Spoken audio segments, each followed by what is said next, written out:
The smell hit them first. It wasn't the usual stench of the local dump. It was something distinct, something sweet and sickening that clung to the air. When workers traced it to an abandoned refrigerator hidden behind a pile of construction debris, they found an appliance that had been stripped of its serial number and erased from existence. A refrigerator that, according to witnesses, had vanished from apartment 5A exactly 1 week after the world's most famous disappearance. Why did a standard kitchen appliance become the most dangerous piece of evidence in a global investigation? Why did elite forensic dogs alert to the scent of death in the exact empty corner where that fridge once stood? And most disturbing of all, why did a rental car, leased 24 days later, carry that same invisible chemical signature in its trunk? Welcome back to the channel, where we dig into the cold cases that the authorities want to keep buried.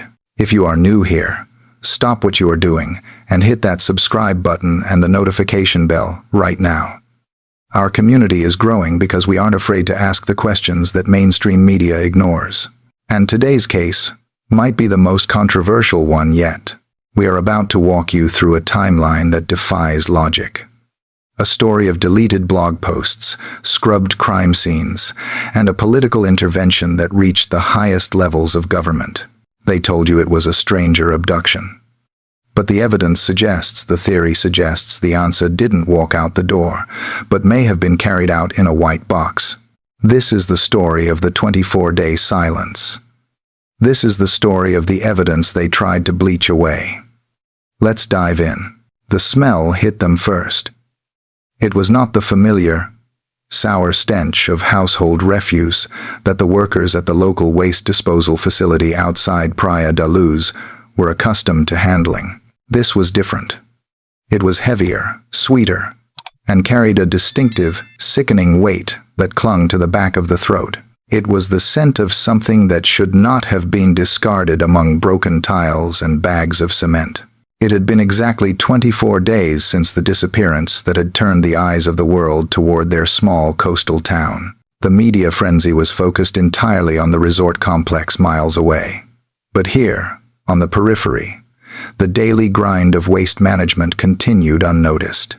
The worker paused, his heavy boots crunching on the gravel as he traced the source of the odor. He signaled to his colleague, pointing toward a mound of construction debris that had been dumped earlier that morning. There, partially concealed behind a stack of splintered wooden pallets and torn insulation, sat a white refrigerator. It was out of place. The facility had a designated area for large appliances, a section where metal was stripped and coolants were drained. This unit had been abandoned in the general waste pile, hidden as if the person who dumped it wanted it buried immediately. The worker approached it with caution. It was a standard model, the kind found in hundreds of holiday apartments across the Algarve. But it looked relatively new. There was no rust on the hinges, no yellowing of the plastic handles. He pulled a gloved hand across the side of the unit. The metal was cold, but the smell emanating from the seal was overpowering. He reached for the handle, intending to check the contents before moving it to the correct processing line. The seal broke with a wet, sticky sound. The interior was empty, save for a few dark stains on the bottom shelf and the unmistakable, lingering odor of biological material. It was not the smell of rotten food. He had worked in this job long enough to know the difference between spoiled meat and something else. He called his supervisor over. They stood in the shadow of the compactor, looking at the empty white box. The supervisor walked around to the back of the unit, looking for the identification tag to log the disposal. He frowned. Where the metal plate containing the serial number and manufacturing date should have been, there was only a rough, scratched patch of bare metal. The plate had been forcibly removed, pried off with a tool that had left deep gouges in the casing. This was not an accidental disposal. Someone had gone to great lengths to ensure this specific appliance could not be traced. They had driven it past the resort, past the town center, and left it here, hidden among construction waste, hoping the machinery of the dump would do the rest. The supervisor hesitated. The town was crawling with police and foreign investigators. Every strange occurrence was supposed to be reported. But they were waste management workers, not detectives. Their job was to clear the site, and the pile was growing. The truck was waiting to unload more debris. If they stopped now to call the authorities over a smelly fridge, they would lose half a day of work, likely for nothing. It was probably just spoiled bait from a fisherman's catch, or meat that had gone off during a power cut. The decision was made in seconds. The supervisor waved his hand, signaling for the loader to proceed. The grapple of the heavy machine descended, its metal claws closing around the white refrigerator. With a groan of twisting metal, the appliance was lifted into the air. The door swung open one last time, revealing the dark interior to the harsh sunlight, before it was dropped into the hopper of the industrial compactor. The hydraulic press engaged. There was a loud crunch as the walls of the refrigerator collapsed inward. The plastic liner shattered, the metal casing folded, and whatever secrets the appliance held were crushed into a dense, unrecognizable cube of scrap. 24 days of silence. 24 days of searching the wrong places. And in a matter of minutes, one of the most critical pieces of the puzzle was processed, compacted, and buried, leaving nothing behind but the lingering, sickly scent in the air. 3 weeks earlier, the sun had not yet set on the Ocean Club resort, but the shadows were already lengthening.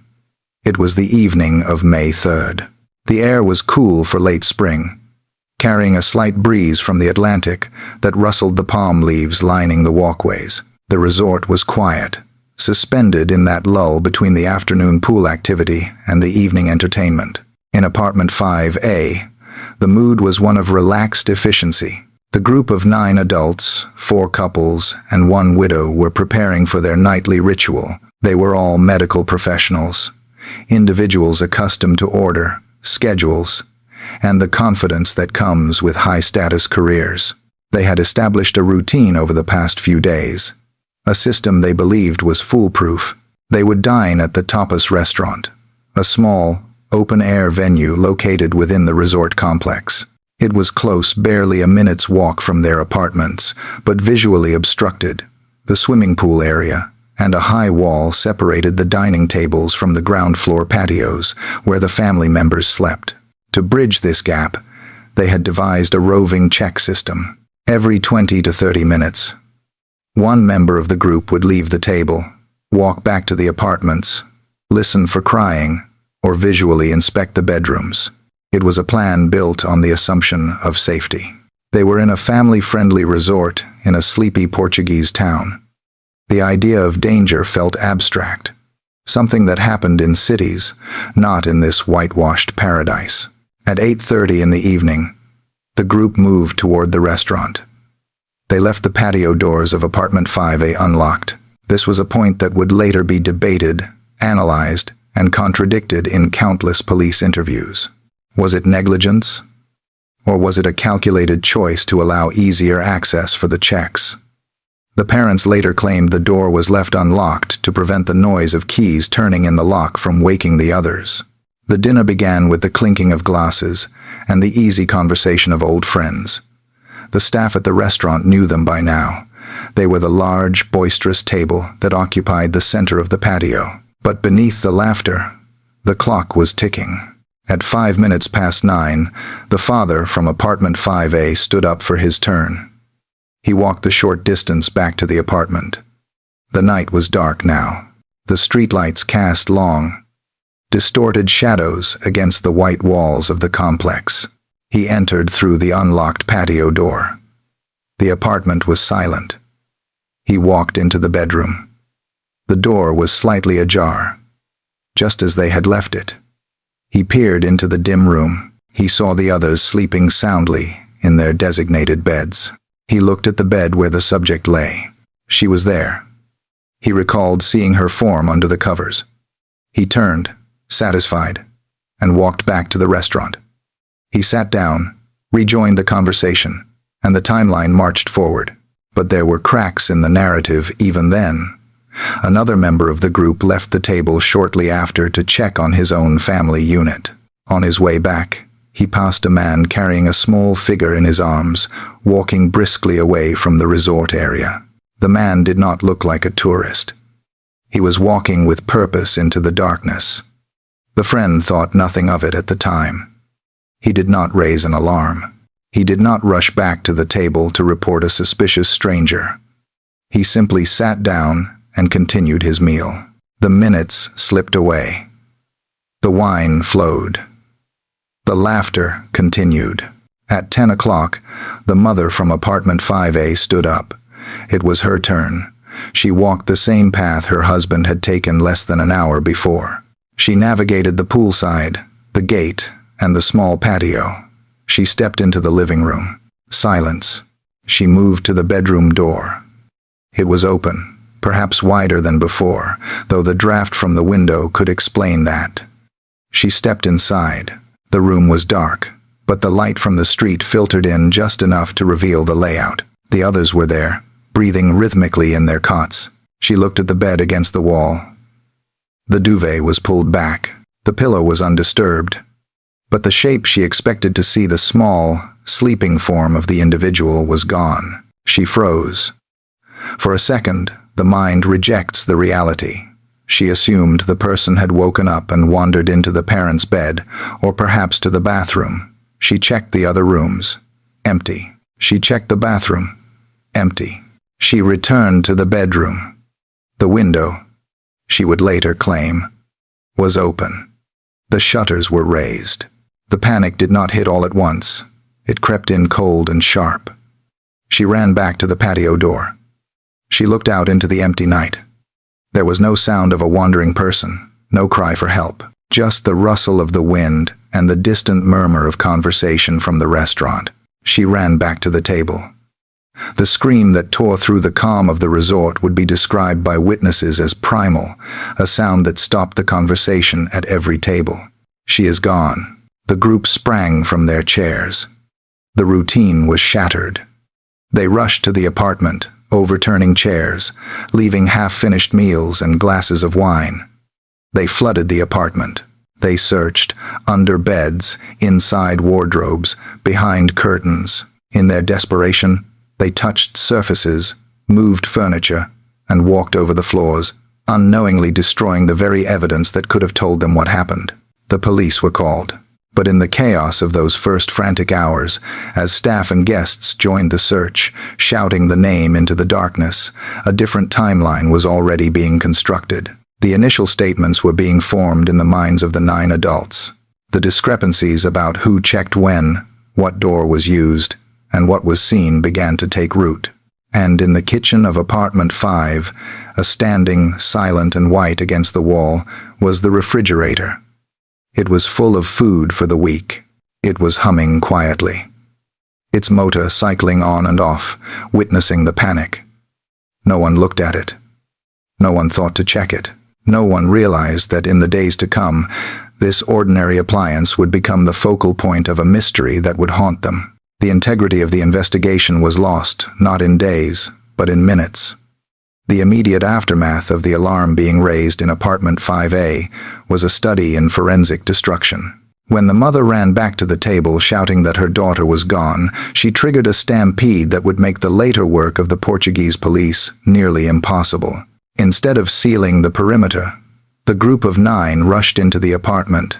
They were followed rapidly by resort staff, curious onlookers from nearby units, and eventually, well-meaning locals. By the time the first uniformed officers arrived, the apartment was not a frozen moment in time. It was a chaotic thoroughfare. Over 20 people had moved through the small space. They opened cupboards, looked under beds, moved chairs, and touched door handles. The floor, which should have held the pristine footprints of an intruder, was now a mosaic of tread marks from tourists' sandals, staff uniforms, and the parents' own shoes. The local officers, the Guardia Nacional Republicana, attempted to establish order, but the scene was already compromised. The air in the room, crucial for scent dogs that would arrive later, was now thick with the pheromones of panic and the breath of dozens of adults. Every surface that could have held a stranger's fingerprint, the door frames, the wardrobe handles, the cot rails had been handled repeatedly by the frantic search party. When the specialized inspectors from the Policia Judiciaria finally took control, they were faced with a sterile impossibility. They began their assessment at the point of alleged entry, the bedroom window. The narrative provided to them was that an abductor had entered through this window, taken the victim, and left the same way. The mother insisted she had found the window open and the external metal shutter raised. The inspectors examined the shutter mechanism. It was a heavy, exterior metal blind designed to block out the intense midday sun. It operated on a strap system from the inside. To lift it from the outside required significant force and leverage, an action that would inevitably cause the metal slats to rattle loudly against the frame. There was no damage to the exterior of the slats. There were no scratch marks on the sill that would indicate a tool was used to pry it up. The team then dusted the window for prints. If a man had climbed through a window that was waist-high, he would have needed to grip the frame for leverage. If he had exited while holding a sleeping person, that grip would have been even firmer to maintain balance. The dusting powder revealed a set of prints on the window, but they were not from a stranger. They were not from a large male. The only identifiable prints on the window believed to be the point of abduction belonged to the mother herself. The investigators moved to the beds. The other occupants were still asleep in their beds, undisturbed by the supposed intruder or the initial screaming. The bed where the missing person had slept was examined. The pillow did not show the indentations of a struggle. The duvet was pulled back. But there was no foreign biological matter, no hair, no skin cells, no saliva that did not belong to the family. The front door became the next logical focus. The initial statements claimed the front door was locked, forcing the abductor to use the window. Yet, there was no sign of forced entry on the door either. The lock mechanism was pristine. If the abductor had come through the door, they would have needed a key or the skill to pick a lock in seconds without leaving a scratch. If they had come through the patio doors, which were left unlocked, they would have had to navigate the furniture in the dark without bumping into anything. As nothing was overturned, the police began to see a disconnect between the physical reality of the apartment and the story they were being told. A stranger abduction is a violent, messy act. It involves adrenaline, speed, and, inevitably, mistakes. A footprint in the flower bed, a smudge on the glass, a fiber caught on a nail. Apartment 5 contained none of these. It was clean of any intruder presence. The only chaos in the room was the chaos created by the family and their friends after the fact. The scene spoke of panic. Yes, but it did not speak of invasion. The detectives moved the investigation from the compromised physical scene to the interrogation room. If the forensic evidence was silent, perhaps the timeline would speak. They separated the 9 adults, the Tapas 9, to take their individual statements. The goal was to construct a minute-by-minute chronology of the evening of May 3rd. In a truthful account of a traumatic event, witnesses usually agree on the main structure but differ on peripheral details. One might remember a red shirt. Another might remember it as orange. But in this case, the core structure of the evening began to buckle under scrutiny. The group claimed to have a robust checking system, where one of them would leave the dinner table every 20 to 30 minutes to check on the rooms. The police laid out the times on a whiteboard. The intervals were irregular. The methodology was inconsistent. Some listened at the door. Others entered the room. But the most glaring issue was the sheer traffic.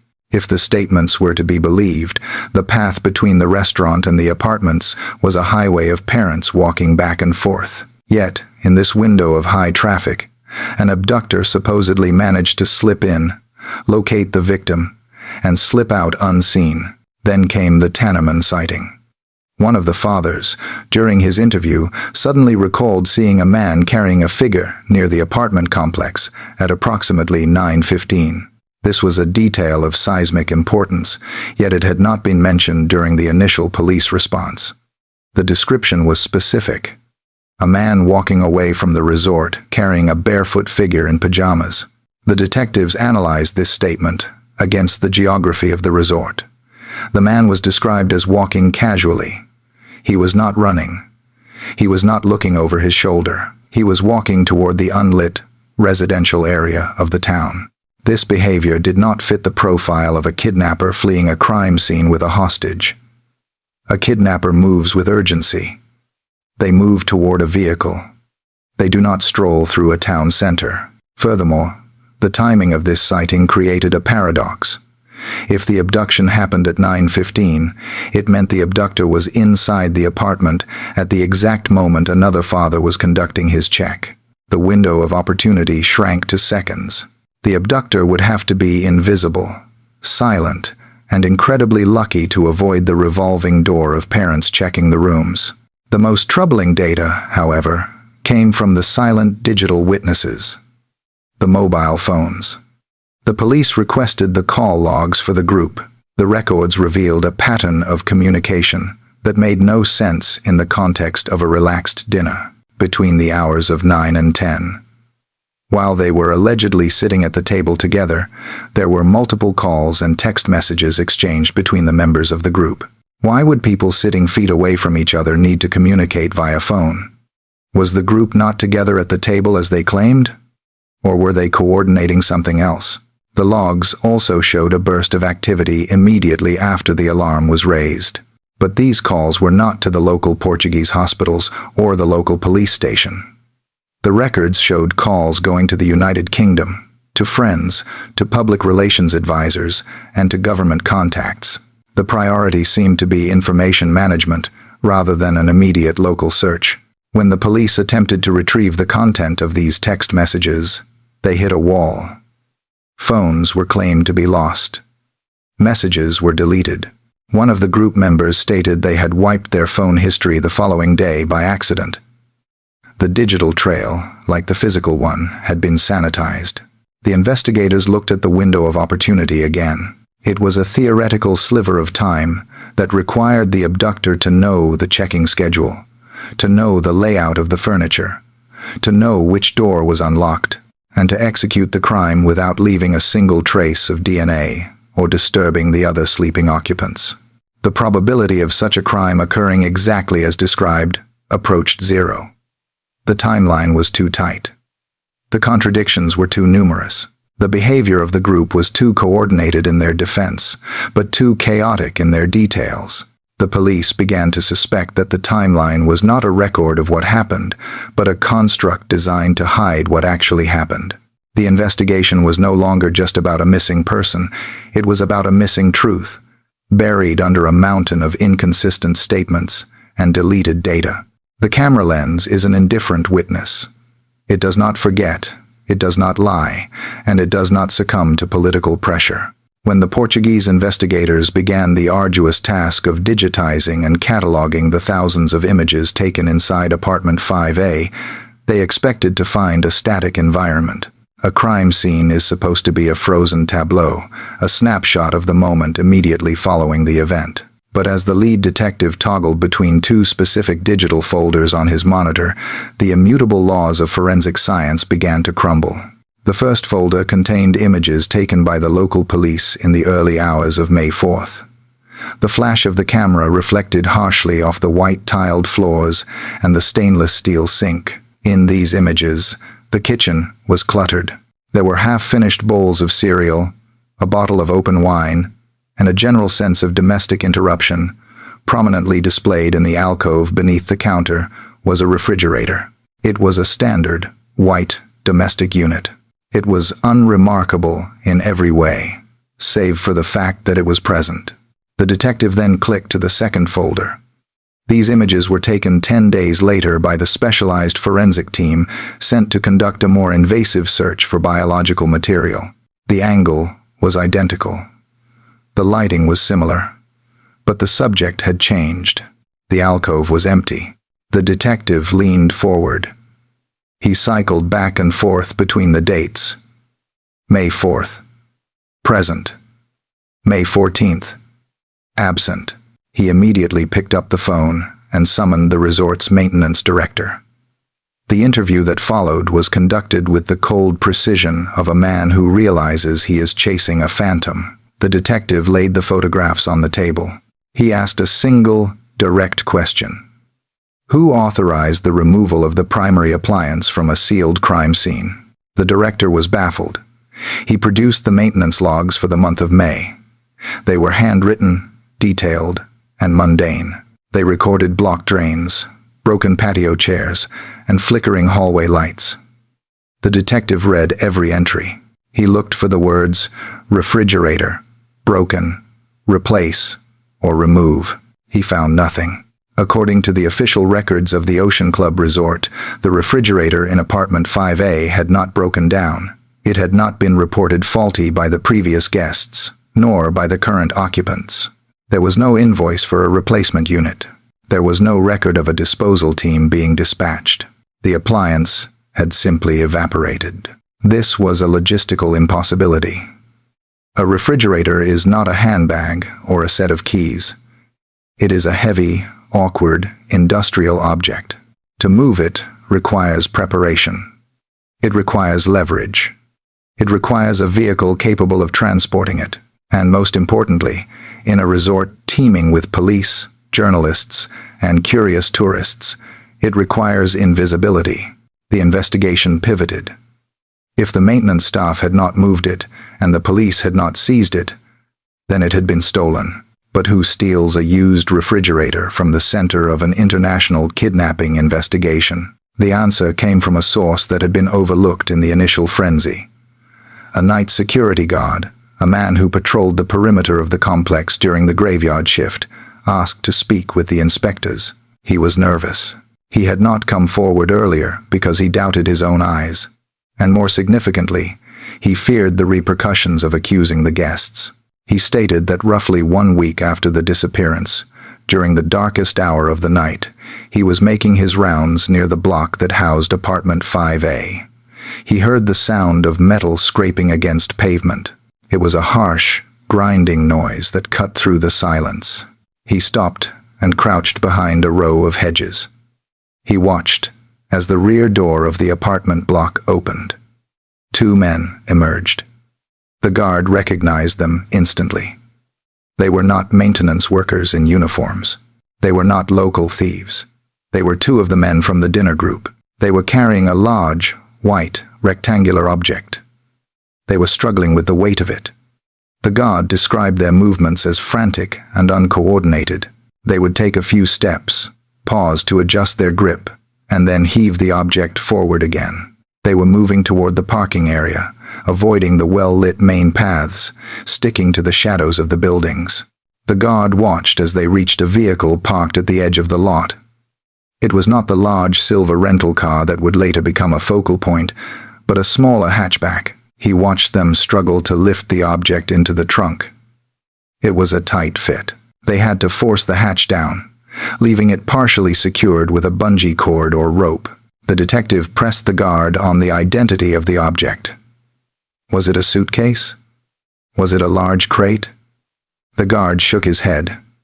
He was certain. He had seen the distinct shape of the door, the handle, the vent at the bottom. It was a refrigerator. The implications of this testimony silenced the interview room. The detective looked at the empty alcove in the photograph. He thought about the properties of a refrigerator. It is an insulated box. It is designed to be airtight. It is designed to trap cold air in. But conversely, it is excellent at keeping odors in. If a body lay concealed in an apartment for days in the warmth of the Portuguese spring, the biological reality of death would soon become undeniable. The scent would be impossible to mask with cleaning products alone. But a refrigerator, with its rubber magnetic seals and thick foam insulation, offers a temporary solution. It is a containment unit. The detective realized that the abduction timeline might have been a distraction from a much more practical problem facing the group, the disposal of incriminating evidence. The refrigerator was not a piece of kitchen equipment. It was a potential vessel. The investigation now had a terrifying new trajectory. They were not looking for a living person being whisked away by a stranger. They were tracing the path of a white domestic appliance, moved under the cover of darkness by men who were supposedly paralyzed by grief, yet possessed the physical strength and presence of mind to commit unauthorized removal of a kitchen appliance. The detective ordered a search of all local waste management facilities. He ordered a trace on the vehicle, described by the guard. But deep down, he knew the trail was cold. The refrigerator had a head start of weeks. It could be in a landfill. It could be at the bottom of a ravine. It could be anywhere. And with it went the biological traces that would have turned a missing person case into a murder trial. The white box was the key. And the key had been thrown away. The transition from a missing person inquiry to a criminal investigation is often marked by a shift in sensory focus. In the beginning, the search is visual. Police look for a face, a piece of clothing, or a footprint in the sand. But when the visual trail evaporates, the investigation must descend to the molecular level. The Portuguese inspectors, realizing that the timeline provided by the group was riddled with contradictions, turned their attention to the invisible history of apartment 5A. They began by reconstructing the maintenance schedule of the unit. In a high-turnover holiday resort, cleaning is a regimented industrial process. The maids use specific products, typically mild, lemon-scented detergents designed to be unobtrusive and hypoallergenic. They follow a specific route: beds, bathrooms, floors. However, a witness statement from a member of the housekeeping staff introduced a jarring anomaly. This staff member, who had entered the apartment on the morning of May 4th to assist with the chaotic initial search, reported an olfactory environment that contradicted the resort's standards. She did not smell the stale air of a closed room, nor the faint citrus of the standard polish. She smelled bleach. The scent was sharp, chemical, and overwhelming. It hung in the air of the living room, masking everything else. To the trained nose of a cleaner, this was significant. Bleach is a harsh, corrosive agent. It is not typically used in daily turnovers because it can damage fabrics and irritate guests. Its presence in such high concentrations suggested a deep, emergency sanitation, not a routine tidy. This observation forced the detectives to look at the psychology of the scene. When a person disappears, the domestic environment usually descends into absolute chaos. Parents, paralyzed by panic, do not think about hygiene. They leave beds unmade. They leave dishes in the sink. They leave clothes on the floor. Their entire cognitive focus is on the missing person. The state of apartment 5A was paradoxically orderly. The floors appeared to have been scrubbed. The surfaces were wiped down. The biological debris of a family of 5, the sticky fingerprints, the hair, the dust, had been significantly reduced. This was not the behavior of grieving parents waiting for news. It was the behavior of individuals preparing for an inspection. The forensic team decided to employ chemical reagents to see what the naked eye could not. They utilized luminol, a compound that reacts with the iron found in hemoglobin. When sprayed on a surface that has come into contact with blood, even blood that has been wiped away weeks ago, the chemical creates a chemiluminescent reaction, a blue glow that is visible only in total darkness. The team sealed the apartment. They closed the heavy metal shutters, plunging the room into an artificial night. They donned protective suits and began to spray the fine mist across the tiled floor of the living room, specifically focusing on the area behind the sofa and near the side wall. They waited in the silence of the dark. Gradually, a reaction began to manifest. It was not the bright, chaotic splatter of a violent struggle. It was a faint, ghostly luminescence located on the tiles that would have been concealed by the sofa. The pattern was low to the ground. It suggested a pooling effect, or perhaps the seepage of fluids from an object that had been placed there. The faintness of the glow was telling. It indicated that the source material had been scrubbed aggressively. Someone had physically worked the area, applying chemical agents and mechanical force to lift the substance from the porous grout between the tiles. The bleach that the housekeeper smelled had done its job, but not perfectly. It had removed the visible stain, but it had failed to destroy the molecular shadow. This discovery aligned with another piece of testimony that had initially confused the police liaison officers. In the days immediately following the disappearance, while the search was at its global peak, the mother had made a specific request regarding the personal effects of the victim.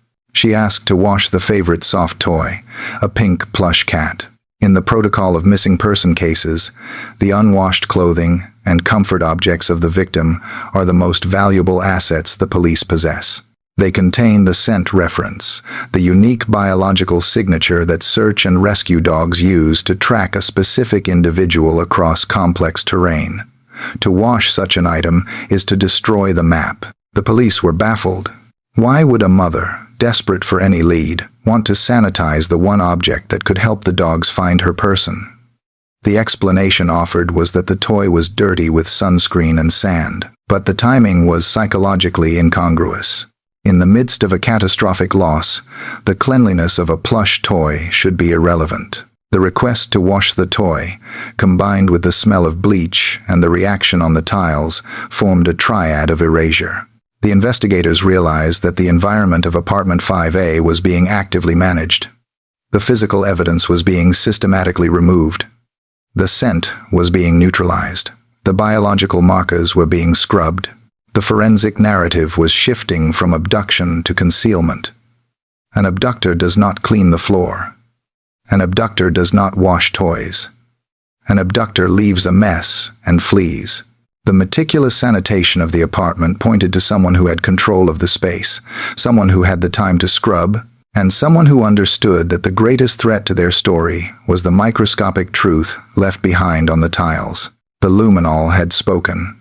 The bleach had failed to silence it completely, and the detectives now knew that the silence of the appliance was matched by the silence of the floor, a silence that had been manufactured with chemicals and a mop in the dead of night.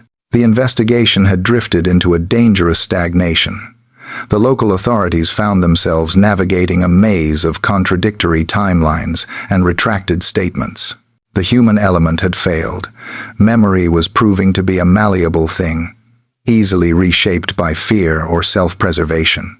To break the deadlock, the Portuguese police required witnesses who possessed no political allegiance and could not be coached by legal teams. They needed the absolute, biological truth.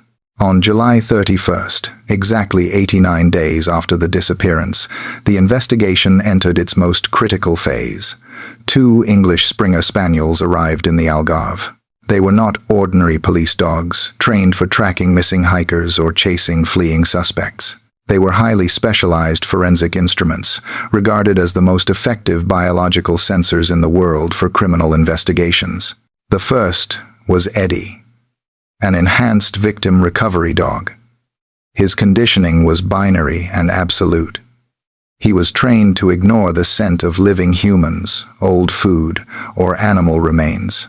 He would only signal if he detected the specific gaseous byproducts of human decomposition, the chemical signature of biological mortality. The second dog was Keela, a blood detection dog. Her sensory capacity was so acute, she could identify a single microscopic drop of blood that had been scrubbed, bleached, and painted over, even years after the event.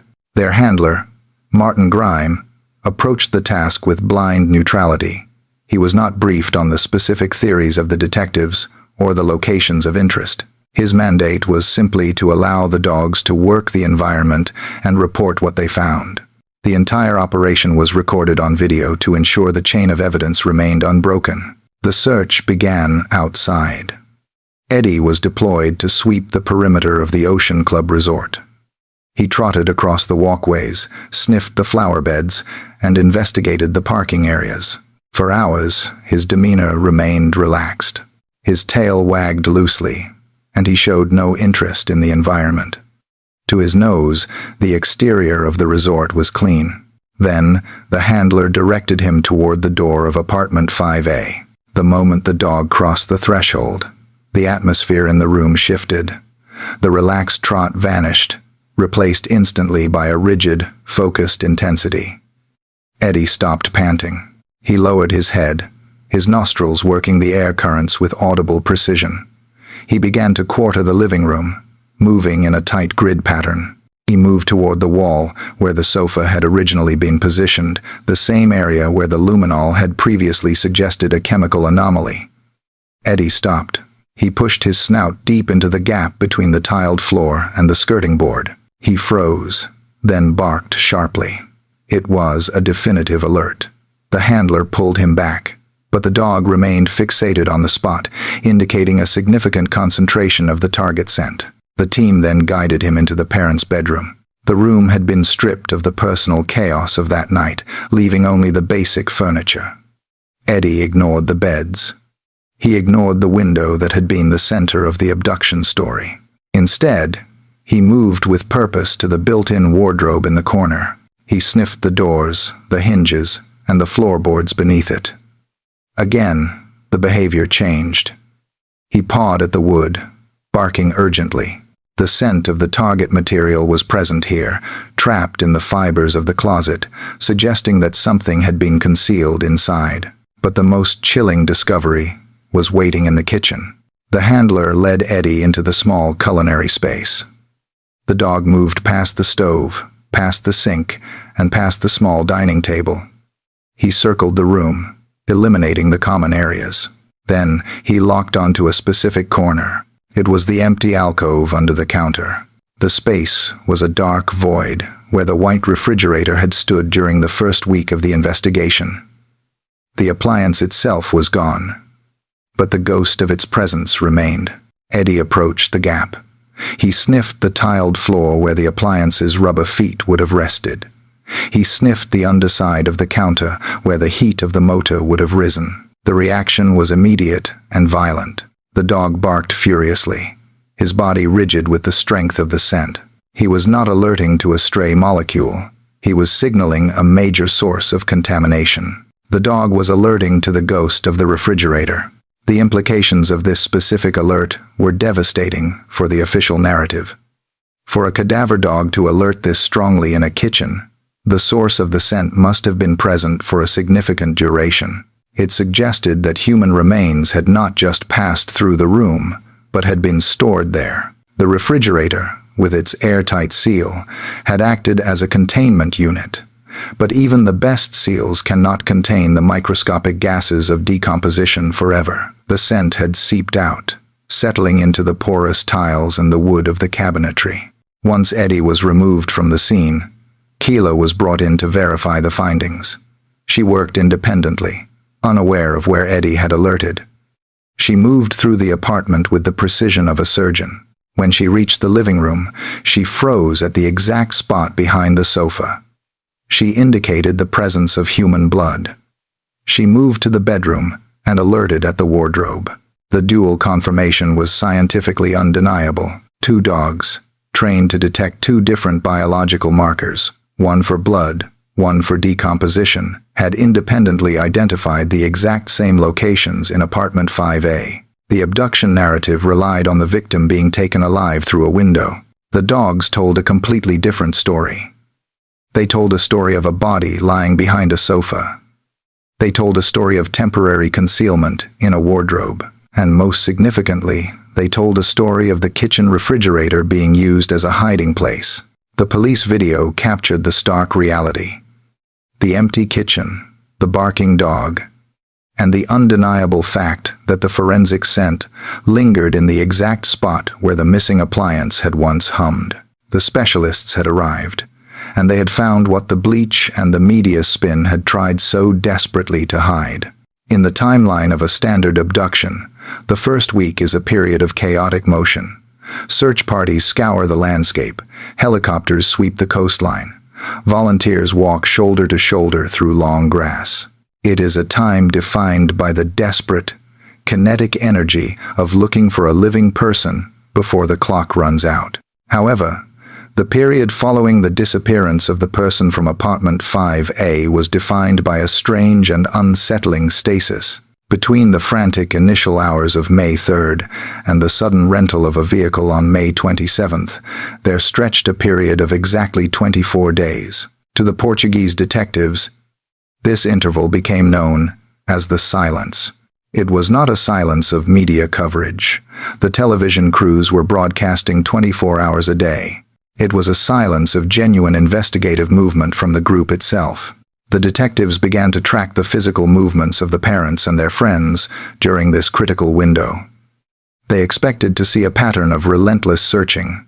They expected to see the parents leading volunteers into the rough terrain surrounding the town, checking abandoned wells, or distributing flyers in neighboring villages.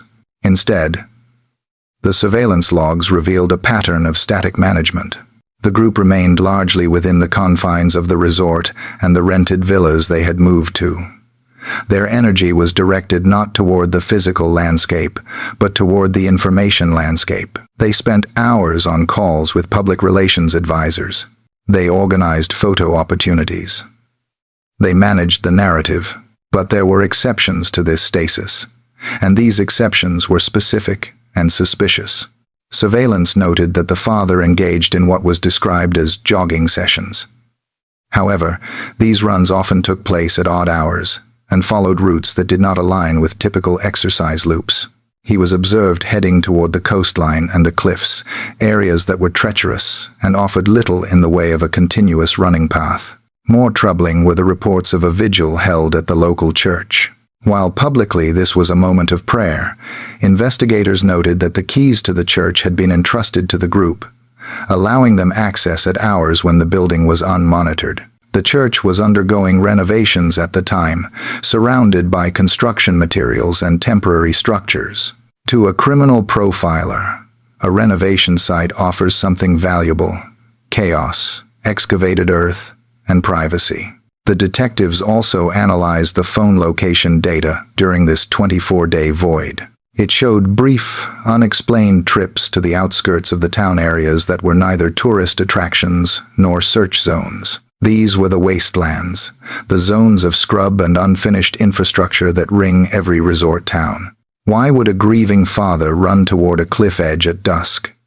Why would a group need private access to a church under construction? The theory that began to form in the minds of the investigators was one of containment.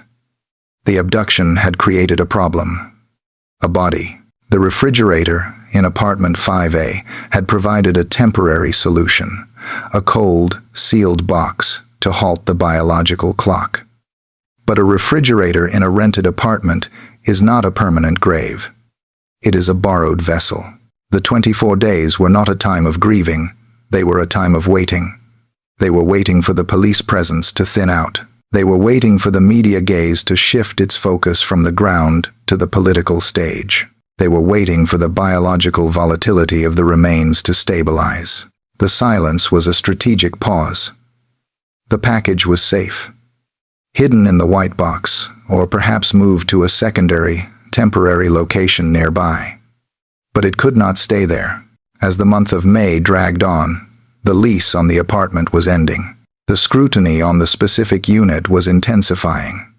The object had to move, and to move it, they needed a vehicle that was not associated with the initial timeline. They needed a clean slate. On May 27th, exactly 24 days after the alarm was raised, the dynamic of the case shifted from static defense to mobile action. The father walked into a rental agency in Praia da Luz and leased a silver Renault Scenic. The timing of this transaction raised immediate red flags for the investigators. The family had been provided with ample transport by the resort, and by local sympathizers, they had access to drivers. Why? 3 weeks into the ordeal, did they suddenly require a private vehicle with a large trunk capacity? The rental contract was signed. The car was driven away. And immediately, the mileage began to accumulate at a rate that defied the logic of a grieving family confined to a small town. The Portuguese police later seized the vehicle's GPS logs and odometer readings. The data told a story of frantic, nocturnal mobility. The car was not just being used for trips to the supermarket. It was being driven for miles into the desolate hinterlands of the Algarve.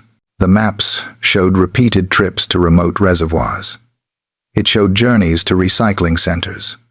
It showed routes that ended in the middle of nowhere, only to return hours later. When questioned, the family claimed the car was used to transport trash to the local dump because the villa's collection service was inadequate. This explanation struck the detectives as absurd. Why would a family, the focus of the world's sympathy, be hauling bags of rubbish in a rental car themselves? Why drive miles to a municipal dump when bins were available on every street corner? The investigators suspected that the trash being moved was the reason for the smell that would later permeate the upholstery. Months later, when the forensic dogs arrived, the Renault Scenic became the primary target of their nose. Martin Grime, the handler, brought Eddie to the vehicle compound. The car was parked in a line with several other control vehicles. Eddie did not hesitate. He moved down the line, ignoring the police cruisers and the staff cars. When he reached the silver Renault, his body language shifted instantly. He circled the vehicle, his nose working the seams of the doors. Then, he stopped at the driver's door. He alerted to the key fob that was being held by the officer. The dog barked, signaling that the scent of a cadaver was present on the plastic casing of the key.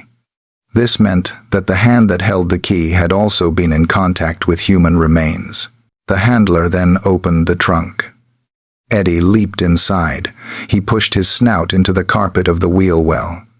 He began to bark and scratch furiously. The alert was definitive. The scent of mortality was not just present, it was concentrated. It had soaked into the fabric of the boot. Keela, the blood dog, was deployed next. She too bypassed the other vehicles and alerted to the trunk of the Renault Scenic. She located microscopic traces of human fluid that had leaked into the fibers of the carpet, traces that were invisible to the naked eye, but screamed out to her olfactory senses. The forensic laboratory later analyzed these samples. The initial report suggested a high degree of correlation with the DNA profile of the missing person. It was a 15-point match. In any other case, this would have been enough to secure a warrant for arrest, but in this case, the results were clouded by arguments over low copy number DNA and the degradation of the sample. However, the behavior of the dogs required no laboratory interpretation. Eddie had alerted to the apartment where the refrigerator stood. He had alerted to the garden, and now, he had alerted to the trunk of a car rented 24 days after the disappearance. The timeline was now a physical line on a map.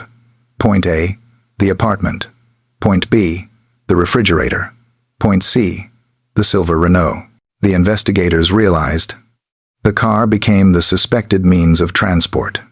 The 24-day silence had been the preparation, and the Renault Scenic was the execution. The trash they claimed to be moving was the final evidence of a crime that had been covered up in plain sight. The car had traveled hundreds of miles, carrying a secret that allegedly left biological traces in the trunk, while the parents drove through the night, looking for a place where the earth was soft enough to keep a secret forever.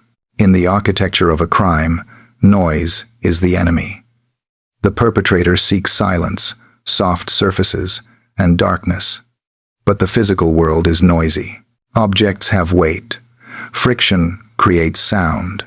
And in the stillness of a holiday resort at 3 a.m, even a whisper can travel through the thin walls of a rental apartment. While the media focused on the visual spectacle of the parents' grief, the Portuguese detectives turned their ears to the witnesses who had heard, rather than seen, the events of early May. These were the neighbors, the insomniacs, and the late-night workers who inhabited the periphery of the resort. The first critical auditory account came from a woman staying in the apartment directly above apartment 5A. She was not part of the group. She was a tourist, unconnected to the medical professionals below. In her statement, she described a night of unusual disturbances. She recalled hearing the heavy, rhythmic thud of footsteps pacing back and forth, far later than the usual holiday traffic. But it was a specific sound that stayed with her, a sound she described as grinding. It was the noise of something heavy and metallic being dragged across a tiled floor. It was not the sound of a chair being scooted or a suitcase being rolled. It was the sound of dead weight. It was a scraping, continuous friction that suggested an object was being moved with difficulty, an object that was too heavy to lift completely. The investigators correlated this sound with the layout of apartment 5A. The kitchen and the living area were tiled. The patio was tiled. To move a refrigerator from its alcove to the back door would require sliding it. The rubber feet of the appliance, if old or damaged, would groan against the ceramic surface. The sound the neighbor heard was the sound of the object being mobilized. This auditory evidence was reinforced by a second, independent witness who provided a vector for the movement. A local taxi driver, a man who had worked the night shift in Praia da Luz for 20 years, came forward with a logbook entry that defied explanation. He reported picking up a fare in the early hours of the morning, roughly 1 week after the disappearance. The location was near the secondary entrance of the Ocean Club, a spot concealed from the main road by high hedges. He described the passengers as a group of men. They were agitated. They were not dressed for a night out. Their clothing was casual, utilitarian. But what drew the driver's attention was their luggage.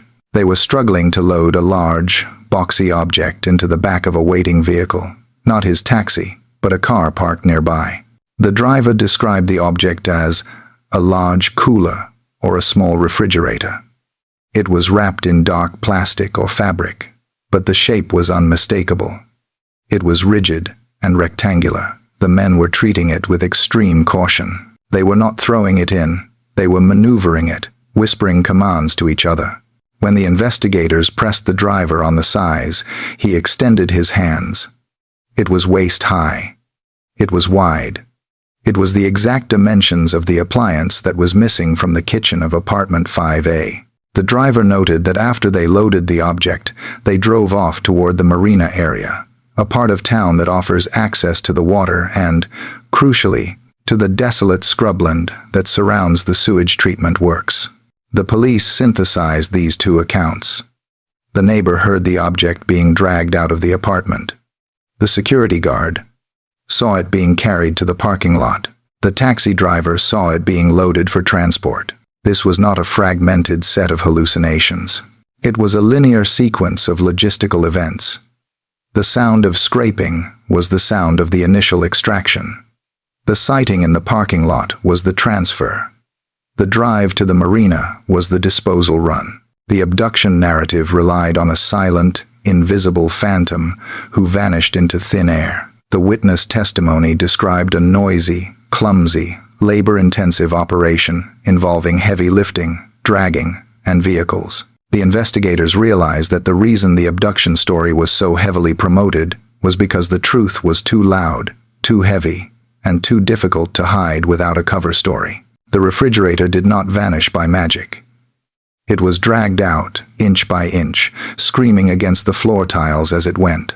If the refrigerator was the physical vessel for the concealment, the media was the psychological vessel. A crime of this magnitude requires a shield, a barrier of noise and information designed to deflect scrutiny from the facts. In the days following the disappearance, that shield arrived in the form of a highly sophisticated public relations machine. The speed of the deployment was the first anomaly. In a standard missing person case, families are lucky to get a liaison officer from the local police.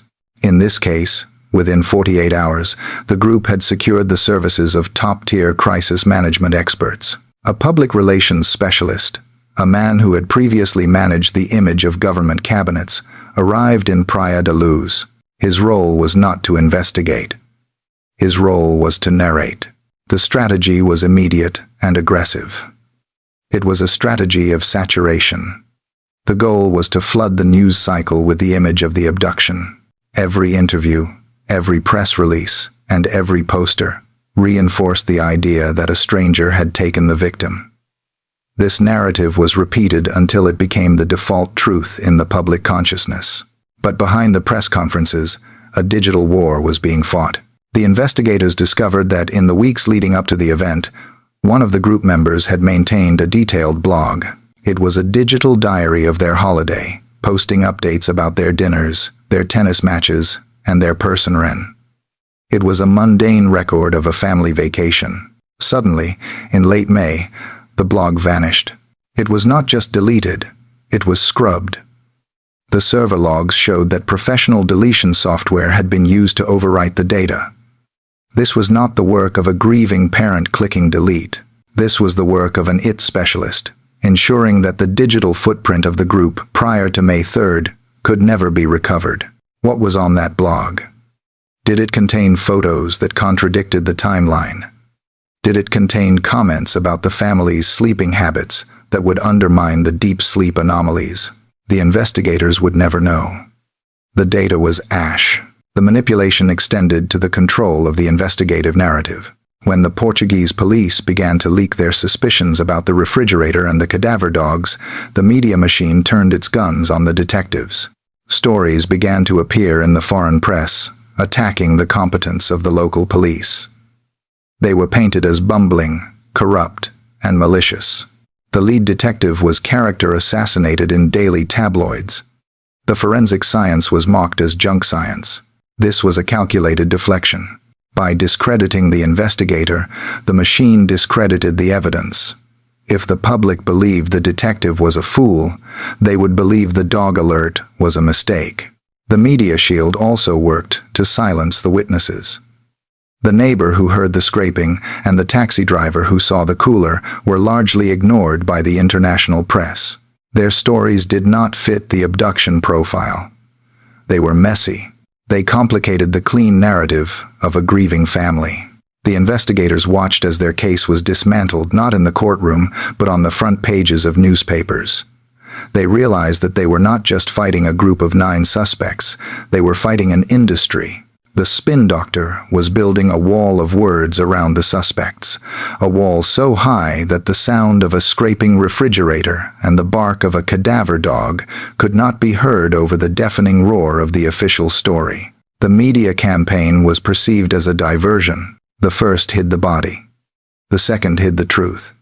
And both were executed with a professional precision that suggested this was not a panic-driven reaction. The investigation had moved from the physical ground of the resort to the sterile corridors of power. The lead detective, a man who had spent his career solving homicides within the boundaries of Portuguese law, found himself navigating a landscape for which he had no map. He was no longer fighting criminals.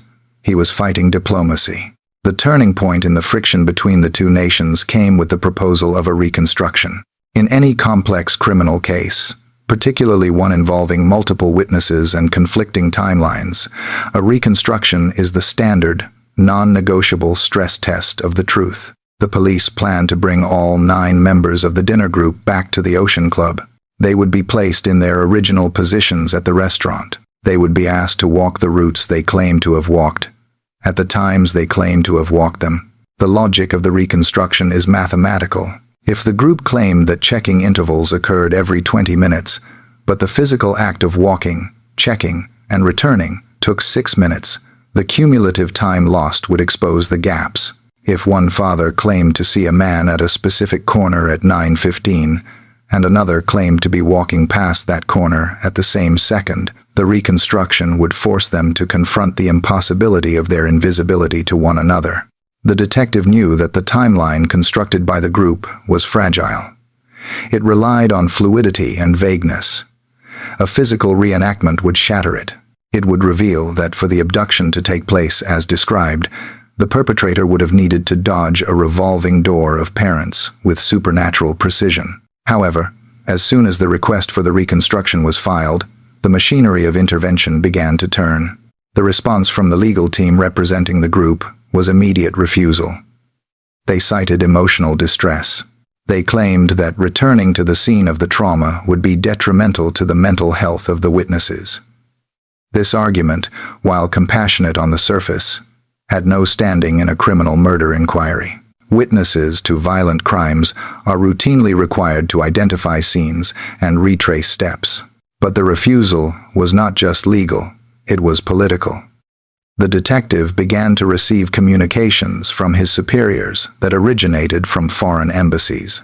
He was told that the pressure to solve the case was intense, but the pressure to treat the guests with extreme delicacy was even greater. The investigation files revealed that in the first weeks alone, There were dozens of communications between the foreign government and the Portuguese police hierarchy.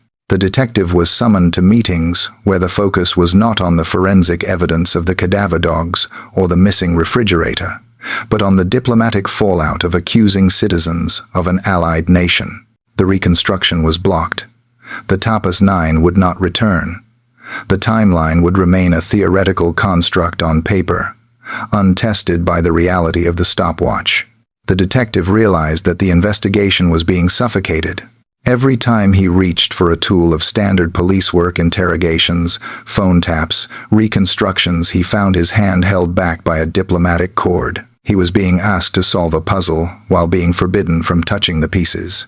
The final blow to the detective's autonomy came when he attempted to pursue the refrigerator theory in the press. He believed that the public needed to know about the forensic anomalies to generate new leads. He wanted to shake the tree. But the moment he voiced his doubts about the abduction narrative, the political backlash was swift. He was painted as a rogue element, a man obsessed with a theory rather than a man following the evidence. The political intervention had achieved its goal. It had severed the connection between the crime scene and the suspects. It had protected the timeline from scrutiny. And it had sent a clear message to the local police. You are not in charge of this case anymore. The truth had become a diplomatic incident. And in the world of politics, the truth is negotiated, not discovered. If politics controlled the witnesses, science was supposed to be the impartial arbiter of the physical evidence. The detective pinned his final hopes on the samples collected from apartment 5A and the rental vehicle. The cadaver dog, Eddie, had alerted to the specific scent of death. The blood dog, Keela, had alerted to the presence of human blood. But a dog's nose, no matter how accurate, is an indicator, not a proof. The proof had to come from the DNA. The forensic technicians had harvested samples from the tiled floor behind the sofa, the area where the luminol had glowed, and from the carpet in the trunk of the silver Renault Scenic. These samples were microscopic, degraded, and complex. They contained the biological echo of whoever had been in contact with those surfaces. The protocol for such a high-profile case should have been to send these samples to the Portuguese National Institute of Legal Medicine, or perhaps to a neutral third-party laboratory in another European nation to ensure total impartiality. Instead, a decision was made at the highest levels to send the samples to the Forensic Science Service in Birmingham, located in the home country of the suspects. The detective argued against this. He feared that the chain of custody and the interpretation of the results would be vulnerable to the same political pressures that had blocked the reconstruction. His protests were overruled. The samples were flown out. The investigation waited. The initial communications from the laboratory were electrifying. And a preliminary report suggested that the DNA profile found in the trunk of the car contained 15 out of 19, matching markers to the missing person. In the world of probability, a 15-marker match is significant. It suggests a likelihood that borders on certainty. The detective felt a surge of vindication. The car, rented 24 days later, contained the biological signature of the girl who had supposedly vanished weeks earlier. This was the smoking gun. But then, the paradox began. As the final report was being drafted, the language of the scientists began to shift, and the concept of low-copy number DNA was introduced. This is a technique used when the sample size is incredibly small. It is highly sensitive, but also highly susceptible to contamination arguments. The final official report did not state a match. It stated that the results were inconclusive. It argued that while the markers were present, the sample was too complex, too mixed with other genetic material, to definitively say it belonged to the victim. It suggested that the DNA could have been transferred via innocent means, such as saliva on a toy, or skin cells on clothing that had been thrown into the trunk. The detective was stunned. How could a sample go from a 15-marker match to inconclusive in the space of a few weeks? He requested the raw data. He wanted his own experts in Portugal to analyze the graphs, to look at the alleles, to see the peaks and troughs of the genetic readout. The request was denied. The laboratory, bound by the jurisdiction of the foreign country, refused to release the raw data files to the Portuguese police. The detective was left with a summary conclusion that effectively neutralized the evidence. The laboratory had provided the perfect scientific alibi. They had not said it wasn't her. They had said they couldn't prove it was her. This ambiguity was weaponized by the defense. It allowed them to claim that there was no DNA evidence, when in reality, there was unconfirmed DNA evidence. The detective looked at the dog alerts again. The dog does not know about low copy number thresholds. The dog does not know about diplomatic relations. The dog smelled death. The laboratory found the markers of the girl in the place where the dog smelled death. To the detective, the math was simple. But the report was a document of political science, not forensic science. The paradox was complete. The evidence existed, but it had been rendered voiceless by the very institution designed to give it a tongue. The refrigerator was gone. The reconstruction was blocked. In the hierarchy of law enforcement, a detective who refuses to stop asking questions is often viewed as more dangerous than the criminal they are pursuing. The lead investigator had committed the cardinal sin of bureaucracy. He had prioritized the forensic evidence over the diplomatic narrative. He had looked at the dogs, the refrigerator gap, and the timeline, and he had refused to blink. On October 2nd, 5 months after the disappearance, the axe finally fell. It was not a subtle removal. It was a public execution of his career. The detective was summoned and informed that he was being relieved of his command. The official reason given was an alleged leak to a newspaper, a minor infraction that would typically warrant a reprimand. But the timing told the true story. He was removed just as the investigation was pivoting toward a formal accusation of the group. He was replaced by officials who understood the assignment. The new leadership immediately de-escalated the forensic inquiries. The refrigerator theory was shelved.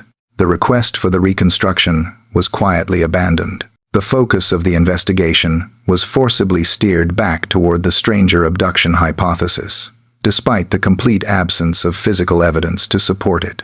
The detective was left with a choice. He could remain in the force, silenced by his rank and the Official Secrets Act, watching as his work was dismantled piece by piece. Or he could leave. He chose the truth. He submitted his resignation, ending a distinguished 27-year career. He walked away from his pension and his standing to regain his voice. Free from the chain of command, he did the only thing left to him. He wrote down the evidence. He compiled the timeline contradictions. He detailed the scent alerts of Eddie and Keela. He documented the mystery of the missing refrigerator and the rental car. He published a book, a dense, procedural account of what he believed had actually happened in apartment 5A. The backlash was not just professional. It was financial and legal warfare. Almost immediately, the group launched a massive lawsuit against him. They claimed defamation. They claimed his theory was hindering the search for a living person. The legal system, which had failed to secure the crime scene, was now weaponized to crush the investigator. His assets were frozen. His bank accounts were seized. For years, he was dragged through civil courts, forced to defend his professional deductions against a team of expensive international lawyers. He was financially ruined, his reputation shredded in the foreign press. He was portrayed not as a dedicated public servant, but as a bitter, incompetent man, obsessed with a cruel fiction. He had ensured that the anomaly of the white box and the 24-day silence could not be deleted from history, even if the legal system refused to act on it. The file on the disappearance from apartment 5A is technically still open, but for all practical purposes, it is a cold case, frozen in amber. The police teams have come and gone. The millions of pounds spent on new searches have yielded nothing. No new suspects, no sightings, and no answers. But beneath the official silence, the evidence collected in those first few months remains, stubborn and irrefutable. It is an echo that will not fade. The refrigerator theory stands as a compelling narrative that incorporates every physical anomaly found at the scene. It explains the cadaver dog alerts. Eddie did not alert to a random stranger's footprint. He alerted to the specific corner where the appliance stood, the wardrobe where clothes were kept, and the trunk of the car rented weeks later. These 3 points form a triangle of movement that a stranger abduction cannot explain. It explains the cleaning, the smell of bleach, the washing of the toy, and the deep scrubbing of the tiled floor are not the actions of panic. They are the actions of concealment. They are the calculated steps taken to remove the biological residue that a refrigerator alone could not contain forever. It explains the timeline. The 17 contradictions in the witness statements, the Tanneman sighting that led nowhere, and the impossible window of opportunity were not errors of memory. They were the friction caused by trying to impose a false story over a reality that did not fit. And it explains the silence. The 24-day gap between the event and the rental of the Renault Scenic was the necessary pause. It was the time required to manage the situation, to wait for the heat to die down, and to arrange the final movement of the package. The refrigerator itself is long gone. It was likely crushed in a municipal facility, its serial number scraped off, its metal body recycled into new forms. It is a ghost object, but its absence is more telling than its presence. The empty alcove in the police photographs is a monument to the investigation that might have been. Justice, in this case, proved to be a commodity that could be traded. It was traded for diplomatic stability. It was traded for reputation management. It was traded for the comfort of a preferred narrative. The detective sits in his retirement, his life altered forever by the case. The group continues their lives, protected by the shield of the media and the inconclusive nature of the laboratory results. The world moved on, captivated by the next headline. But the truth is not lost. It is not a mystery wrapped in an enigma. It is a sequence of facts that were observed, recorded, and then disregarded. The truth lies in the bark of a dog that never lies. It lies in the mileage of a rental car.